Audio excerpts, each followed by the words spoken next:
Please welcome Dr. Rob Silverman. Thanks so much. Was Hello, our handshake everybody. better than the one last night, do you think? Oh, yeah, without Yeah, question. it was genuine, much right? better. Yeah, much more genuine. That was good. That was good. You know, I'm happy my mom wrote that for you. Right. So why don't we just start off? Tell me about, why did you get into this field? You know, it's such a great question because there's always a story why someone became a doctor.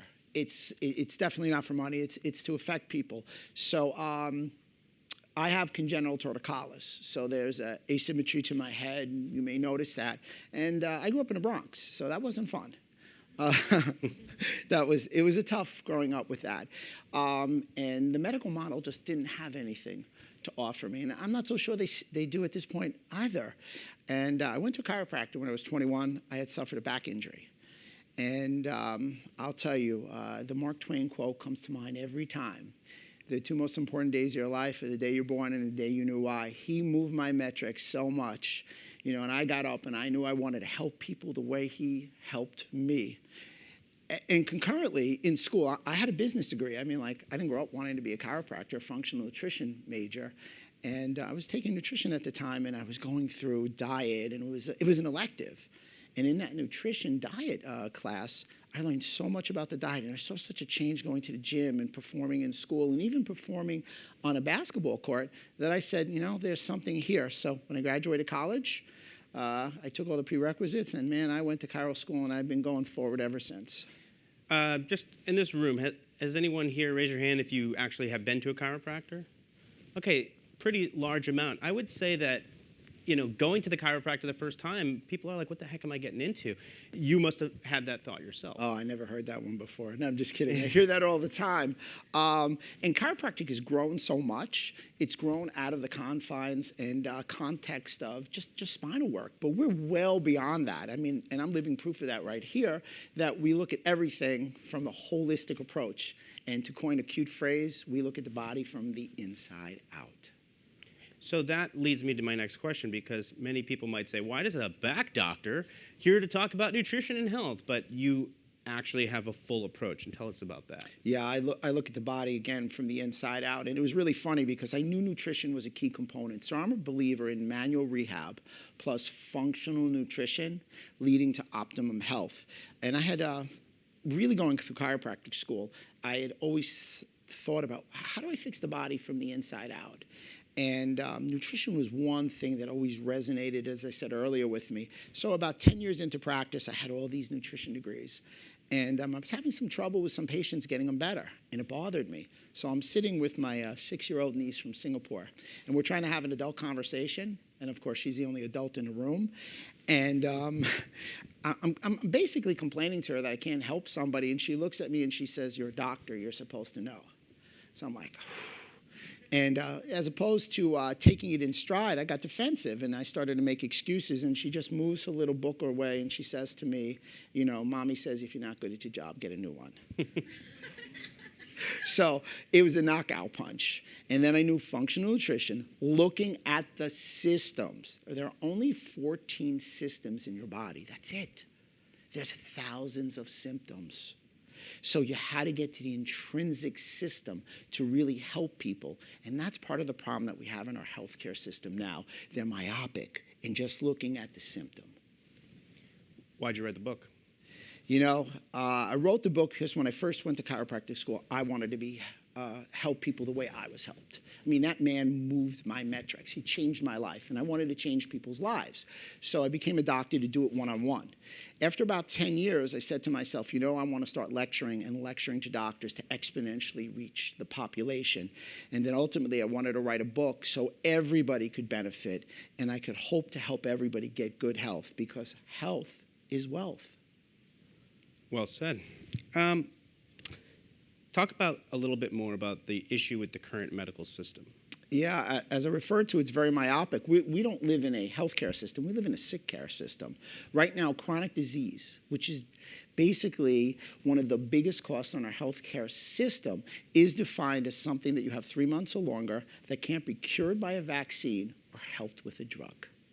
Is that amazing? So chronic disease refers to cardiovascular disease, stroke, arthritis, depression. And that's because since 1985, we have been led down this road by pharmaceutical companies. I call 1985 Pharmageddon in the United States, because the US government allowed pharmaceutical companies to actually advertise to the consumer. In 97, they said you don't have to list all the side effects.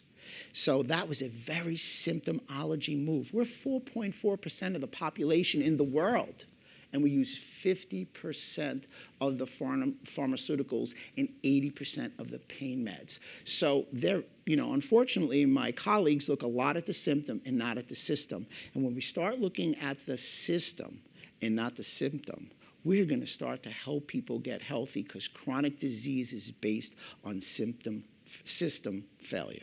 So the first chapter in your book is something that I think, for me, was something that I had not thought about, my gut. And you focus a lot about the gut being the source of many things.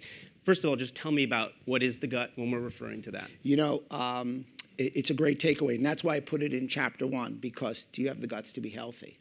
What have you done for your guts lately? Did you ever hear the expression gut feeling? I mean, we've always known about it, but we haven't jumped on it.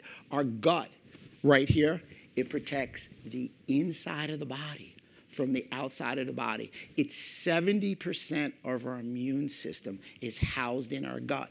It's also where nutrient absorption occurs. So we have to keep this intrinsic thin layer intact. Otherwise, we have all these faulty systems going, and we have inflammation, autoimmune, and guess what? Nobody's really healthy. And think of this.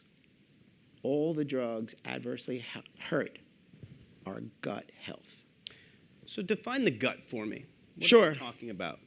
Our gut is basically the surface area, if you were to unravel it, of a tennis court with the thickness of that piece of paper you have in your hand right there. If I were to take everybody's gut's thickness right now, I mean, I wouldn't literally do it, but if I were to take it, it would be the size of the head of a pin. So the gut actually, when it's in pristine working order, actually protects and absorbs nutrients. So it's what we call permeable. However, through stress, through food, through non-steroid anti-inflammatories, which are like Aleve and Advil, and other bad pollutants outside, our gut now becomes permeable. And these food particles, which are supposed to be absorbed, get exposed to the blood system.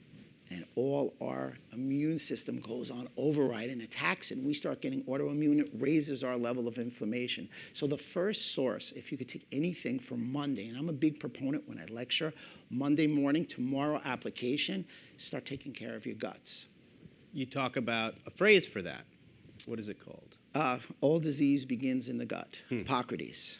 Pretty smart guy. And leaky gut syndrome is something I had never heard before. Yeah, leaky gut. It's kind of like what I was talking about before. The gut should be in a perfect position. So if I were to use an example, think about your kitchen floor. Think of all the tiles there in the grout. So your gut should be in that pristine condition. And this way it can absorb all the nutrients. It protects yourself. Unfortunately, through, once again, non-steroid anti-inflammatories, Aleve and Advil, and bad bacteria, what happens is the grout gets taken out, it opens up, and things pass through. So a very important thing is we got a lot of bugs down here. We call it bacteria. There's good and bad bugs. Most Americans have too many bad bugs and not enough good bugs. So that's why we always recommend a good probiotic, pro-life, good bacteria, good bug. By the way, don't get nervous about bacteria. It outnumbers you 10 to 1. The guy talking to you in the street probably wasn't talking to you. He was probably talking to his bacteria because it's live and that's his best friend right now. Tell me about inflammation. What is it? It's a phrase that's thrown around all the time. It happens when I bump my knee. It happens when I drink too much. What is inflammation? Inflammation is the body's response to a foreign object coming in. So when your guts are leaky and certain digested or undigested particles come through, your immune system goes on overdrive. So inflammation means to be set afire. The biggest problem that we have is, please don't be upset, but everybody in this room is probably inflamed. So inflammation is the body's response to something that shouldn't be there.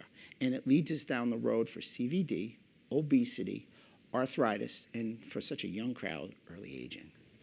So typically we treat inflammation with certain drugs, and we'll get to that in a minute, but you have a different approach. Absolutely. I mean, the drugs that I like to pick on, if you will, if I may, are, as I said earlier, non-steroid anti-inflammatories. They are Aleve, Advil, ibuprofen. Non-steroid anti-inflammatories do decrease pain, but they impair healing. Nutraceuticals decrease pain but promote healing. Which do you want? Non-steroid anti-inflammatories don't allow for muscles to heal, cartilage to heal, bone to heal, and they also cause leaky gut. And you know how easy it is to get one of those. I mean, I travel all the time. And when I come to a hotel 10, 11 o'clock at night, and if I were to say if I had a headache, guess what they offer me? It's a filling question. Tell me, what do you think they offer me? NSAIDs.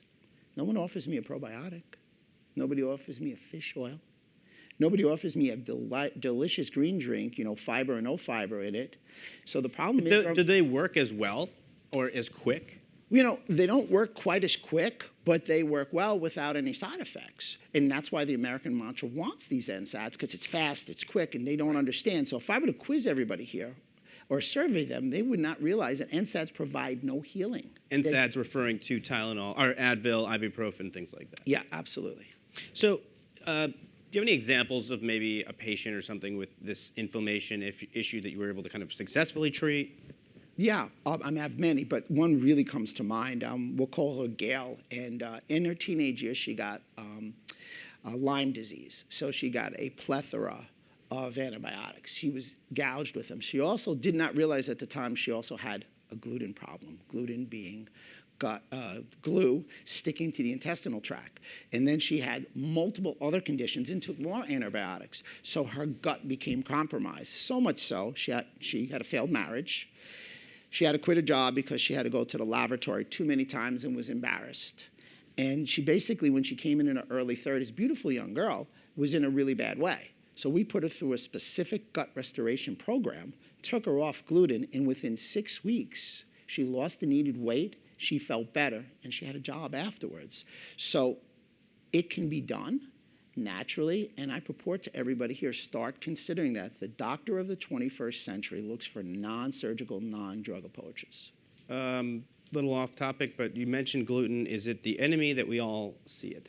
It is absolutely the enemy. Literature came out just last week, so obviously I wasn't able to get in the book, that whether you have celiac disease or not, 100% of people have issues with gluten. It means glue in Latin. It sticks. It's a pasty residue. But it's so good. I know, but you know what Jacqueline said about it? If man makes it, I won't eat it. So it can't be good. If God gives it, go for it. You say that. You also have said to me, if it's in a package or the can, try to stay away from it. Is that? Yeah, it goes back. Again, I get to work with a lot of patients, and I had my patient come in and says, what if it has a food label? Just forget it. And the person's right, because it's man-made. So the labels can be very, very misleading. So let's buy foods without labels. Let's buy whole foods. Let's buy real foods. Let's buy organic foods. In this room, show of hands, anybody that's tried a diet in the last 6 months? Okay. You're not a fan.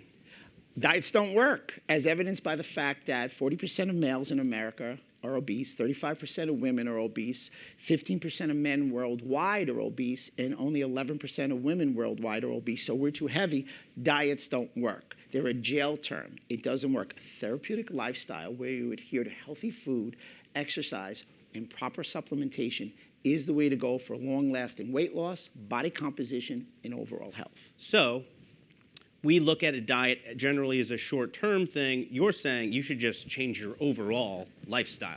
Right? Lifestyle without question.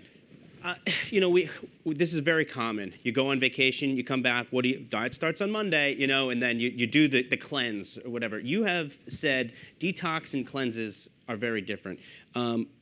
Can you just tell me briefly the importance of detoxing? Well, detox is not a cleanse, and a cleanse is not a detox. Basically, a cleanse is something you can go up the road, and they give you something, you go to the bathroom real quick. It's not working. Detox is something that's intrinsic in that you're trying to detox your liver, which is an organ, work through specific hormones. We're full of toxins, every one of us. This is New York City. Am I correct? We all walked to get in here. So we were all exposed to secondary smoke. We were exposed to smoke from the chimneys. We were exposed to pollution in the air. We're sitting in a room where they used lead in the paint. Anybody use any healthcare products today? I use 9. I was the average American. The average American used 9 healthcare products. That exposed me to 123 chemicals, which got absorbed in my bloodstream within 26 seconds. But haven't they been tested? Really? I got a bridge. It's not too far down the road. So No. what's your thought on that? Well, for me, you know, one of the things I would do is I would definitely use organic chemical-free products. I would reduce the ability to be exposed, and I would detox. So I'm a big proponent of a 10-day detox. Any kind of medical food that has specific nutrients that is enabling your liver to break down toxins and pass them out through the body. That's a key component to overall health. Anybody know anybody that's got rings under their eyes? Anybody know anybody who's tired, a little upset about their hair? You need to detox. It's toxic overload. You can't be a clean fish in a dirty bowl. You explained quite well to me the other day what's happening in your liver, and that sometimes, you know, there's 2 parts. There's what goes in, there's what goes out, and it needs to keep a solid flow. Can you tell me about that? Absolutely. So I guess you guys are ready for me to get a little technical. You guys ready? And of course, please feel free to raise your hands and ask questions. Absolutely. We'll take some questions at the end too, but. So I'm going to get just a little technical. Toxins are fat soluble. They need to get broken down in the liver to what we call water-soluble toxins. The problem in most America is, since the liver split in half, it's called 2 phases. Phase 1 is too quick, and phase 2 is too slow. Phase 1 is sped up by people who drink coffee. By the way, if you want to talk about a toxin, let's talk about some coffee here. Anybody go to Starbucks? You got your own. I noticed that, but it was with the Curac. Please don't tell any of us that. I know. Coffee is the most drunk, consumed beverage in America, and it's the 3rd most sprayed crop. So you need organic coffee. Coffee speeds up the first part of the liver to make it move too quick. So you're not able to break down these toxins to get dispensed with, to leave the liver and go to the kidney and go get pooped out. By the way, do you know one of the major pathways of the liver is to detox estrogen?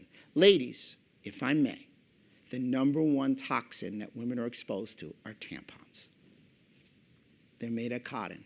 The #1 sprayed item. Did I just lose the crowd?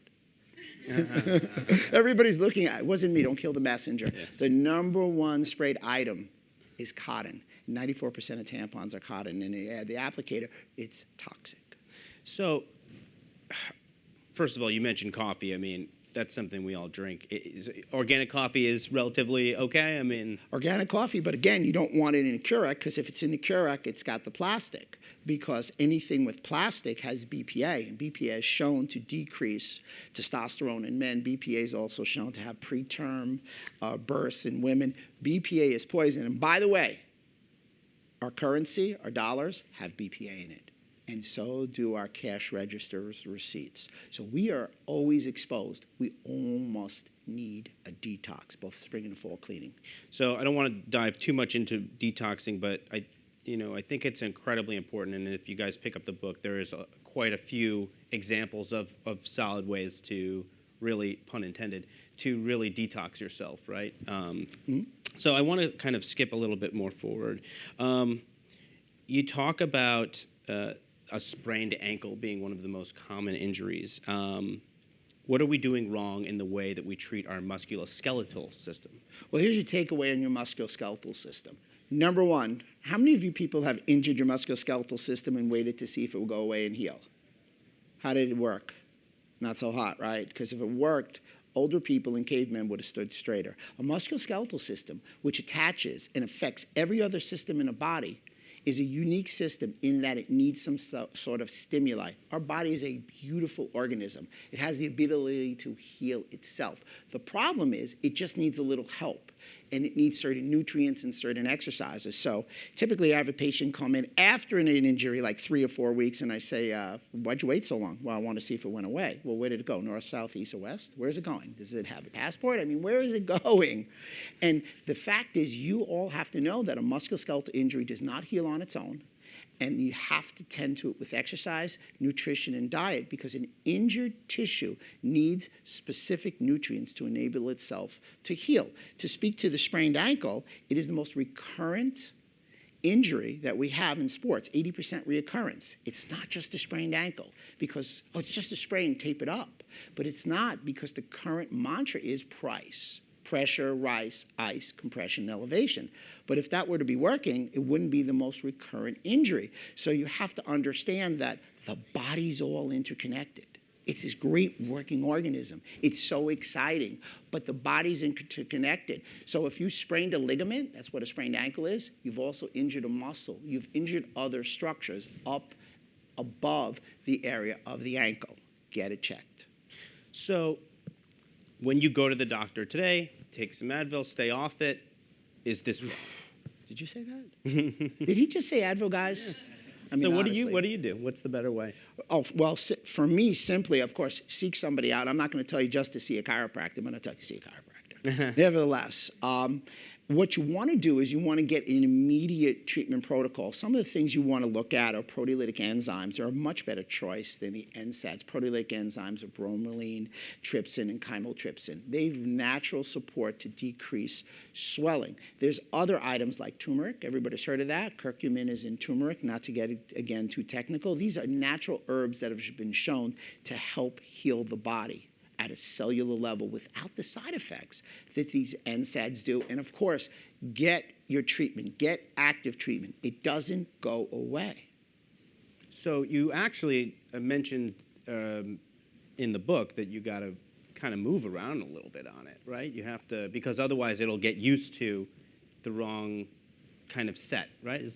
Altered motor control. And basically your brain is your big chip. Hey, we're here at Google, right? So you all know how computers work. The brain is the chip. So when you sprain your ankle, you walk funny, right? So when it heals, do you walk better? Or did your body, through your brain, take a new motion in movement? So you have to do something called proprioception and rebalance your nervous system with your muscular system. So standing on one leg, standing on a little unstable surface, and that will give you a panacea of outcomes that you'll love. Movement is a great thing that you brought up. I mean, by the way, everybody here is sitting. Sitting is the new smoking. Sorry about that.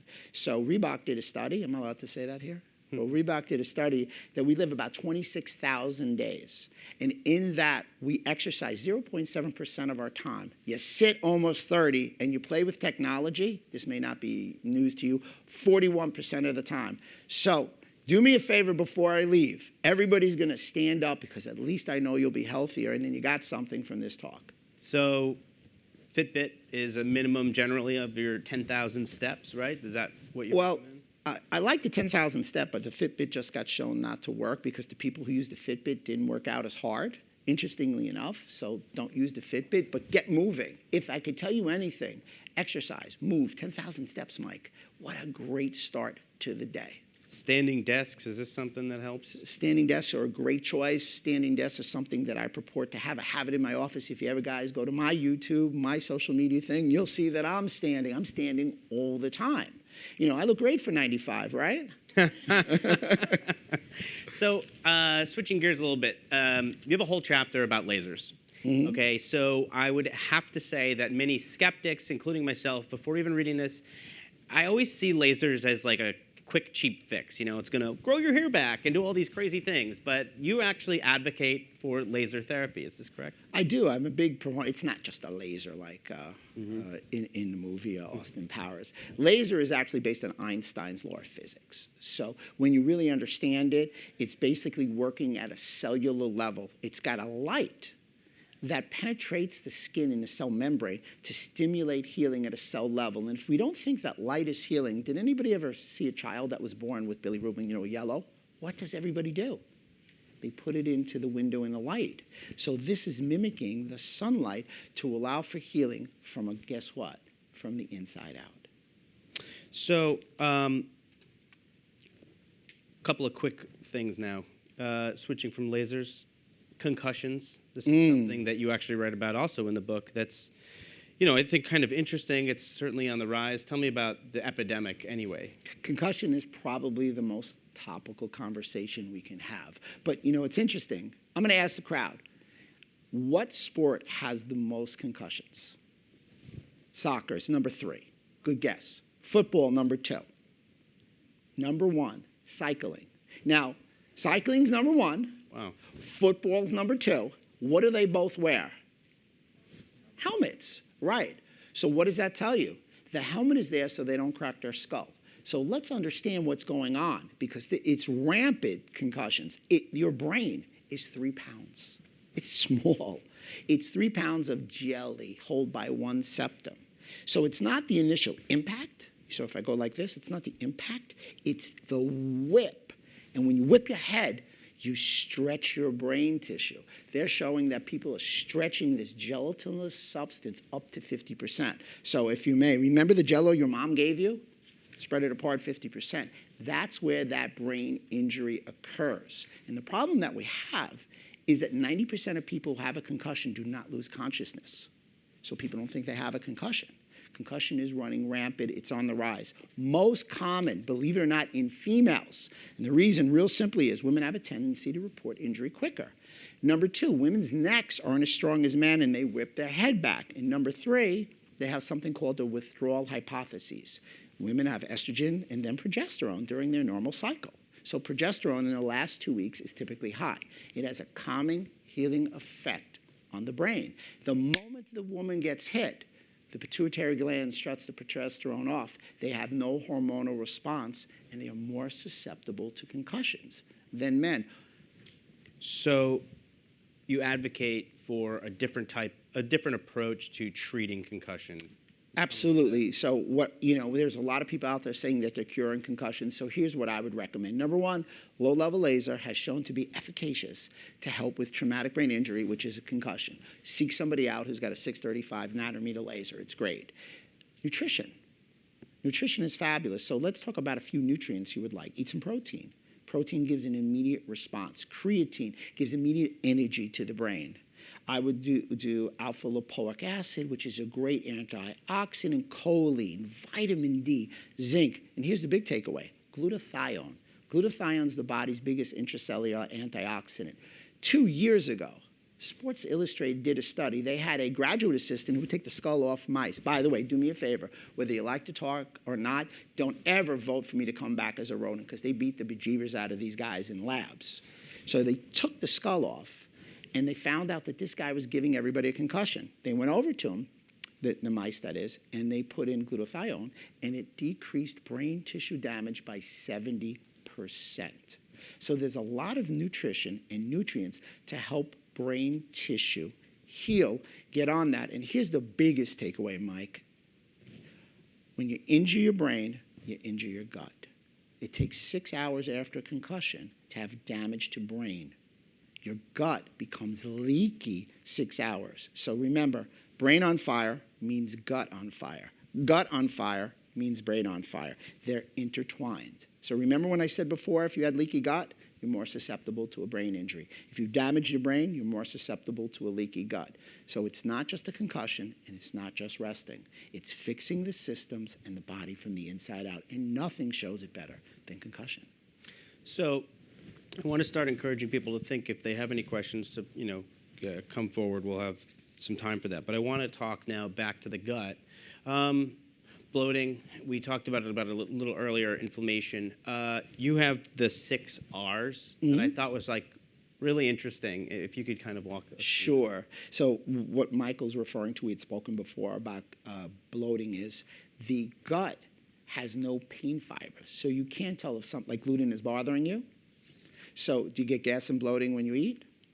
Do any of your friends get gas and bloating? You have a gut compromise. If you get a brain fog afterwards, it means that your brain membranes are compromised. Think about that. It's not after lunch, which you guys haven't eaten yet, that it's tryptophan or anything like that. If you're lagging, there's something wrong with the membrane. The 6R program is a program that I designed to enable ourselves to fix the gut and fix the brain. Basically, the R's are an acronym for we have to remove. So what are we going to remove? We're going to take all the things that you're eating that cause a problem, like gluten and things of that nature. You're also going to use specific nutrients to remove the bacteria. So when you eat gluten, it's like your body's on fire.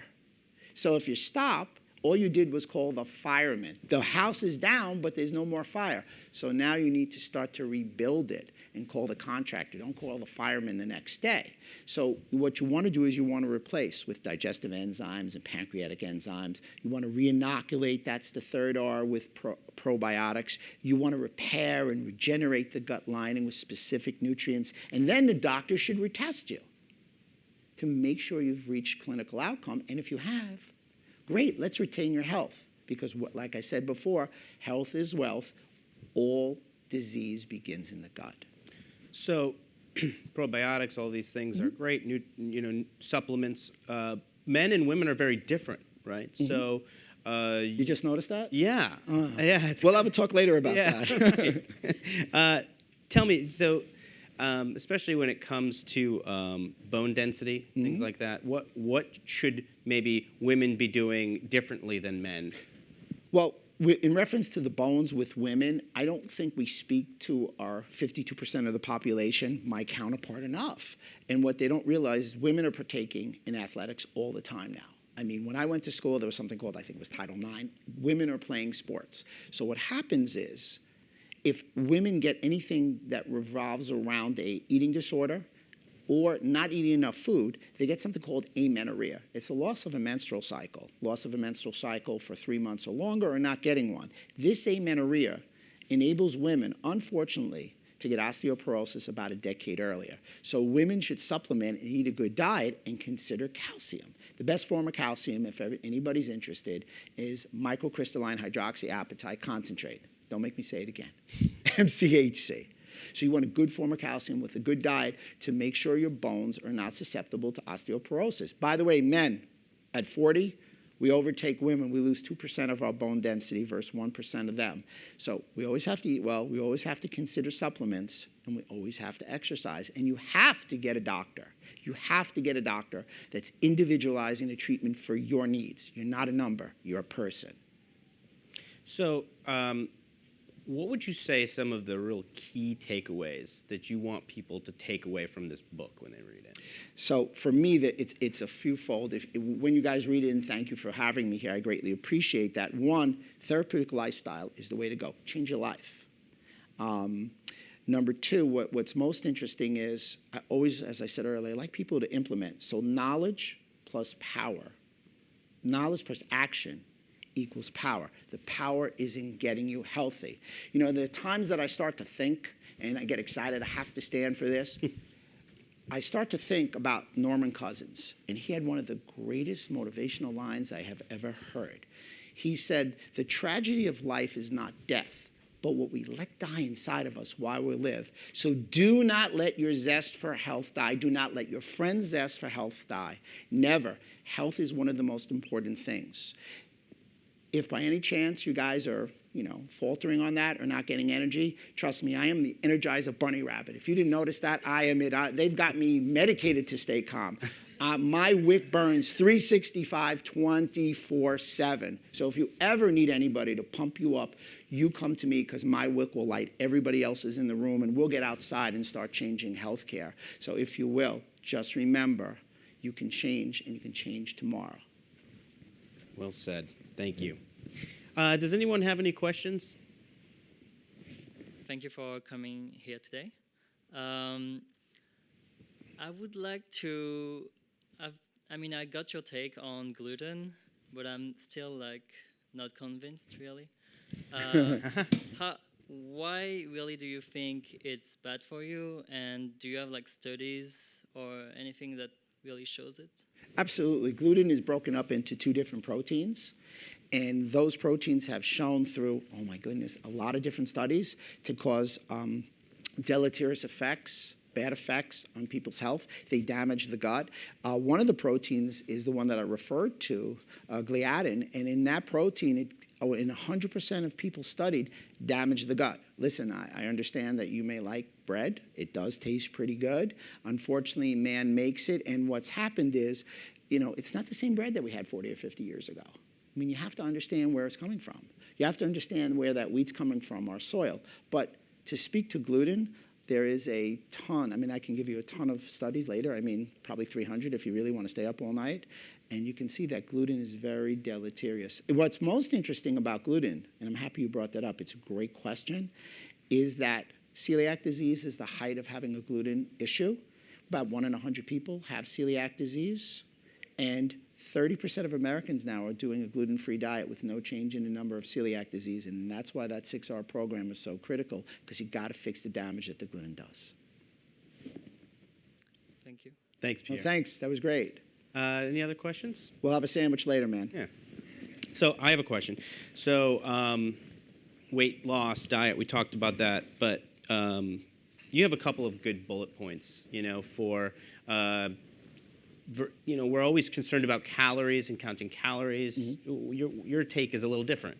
Right. I'm not a big proponent of counting calories.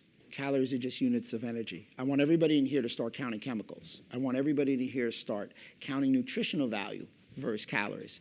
I want everybody to start thinking about if it's made in a plant, I won't eat it, but if it comes from a plant, I'll consume it. So that's the concept. Calories are just a basic unit of energy, but not all the calories are the same. Because when you think about it, if I took you down the road and you got a Frappuccino for 1,000 calories, is that the same if I gave you a fistful of broccoli? Not all calories are equal.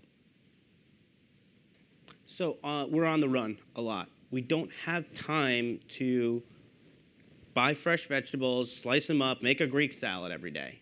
What are you recommending for people who have a very fast-paced job with an incredibly small amount of time to even eat? I mean, I would say most people in this room, including myself, we eat at our desk if we're working. Absolutely, but food, food is a potentiator for inflammation, and food is life. So this is the one thing I'm going to say, plan for it. I mean, I lay my clothes out the day before, plan for it. And make good choices. You're fortunate here on Google. I saw the options you had. They were fantastic. So for the people out there that are watching, make better choices. So for instance, if you're going to get something on the run, get it baked, steamed, or broiled. Don't get it fried. Make those changes. Make sure that you eat from the color rainbow. Eat a lot of greens. Start understanding that your best bet is greens and protein, and avoid sugar. Sugar is a toxin. Sugar is a toxin.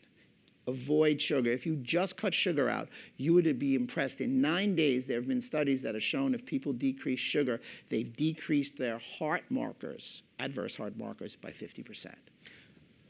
I have a lot of friends, myself included, who can justify eating bad food if I just go to the gym enough, or, can there be a balance? Well, you cannot run a bad diet, so that's what you should tell them. Elaborate on that. Well, exercise is great, and exercise is life. Movement is life. But when you really think about it, if you're consuming a lot of garbage and things that are full of calories and things that are full of chemicals and that are not nutrient value, what's going to happen is you can't outrun it. You can't overtake it. So it's that equation of exercise plus diet, decreasing stress, and enjoying life. No one, the biggest problem that people have when they come, they think a healthy diet refers to the idea that it won't taste good. And that's not true. If anything, once you try it, you're going to love it.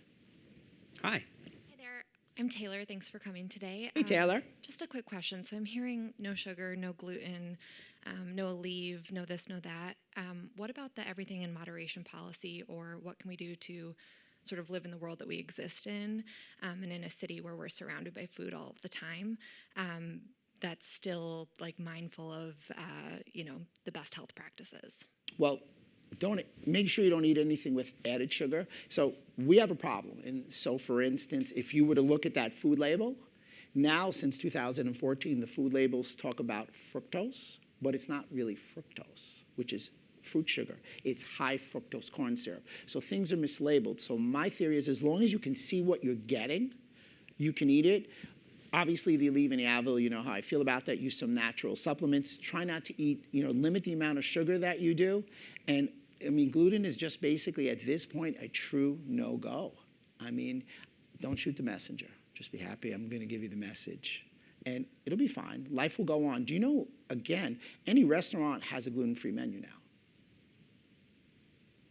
What about snacking, almonds? Can you give us a list of some great things that are safe to eat and easy to get? Great choice. Almonds are a great choice. Please have them raw. What they'll try and do is they'll try and cook them with a peanut oil, which is unhealthy for you. So raw nuts are a great choice. Avocado. So what do I travel with? I put hard-boiled eggs in there. Eggs are fabulous. Some nice cage-free eggs. I carry that around. I carry some almonds. I carry some avocados, and I'll even carry around some berries. These are all great choices. It's as easy as this. Eat a non-processed food diet is your best option. Eat from the color rainbow. Enjoy. No one's asking you to stop. Man makes it. Jacqueline was right. Don't eat it. Did you have a follow-up? Yeah, you mentioned many times getting your protein, right? Correct. So is there like a protein I should favor or not? In particular, let's say animal protein versus plant-based protein? Well, that's a great question. That's one of the biggest arguments in the field. Plant-based protein, I'm all for. If you're going to do an animal-based, which I like and I do consume, you want grass-fed beef.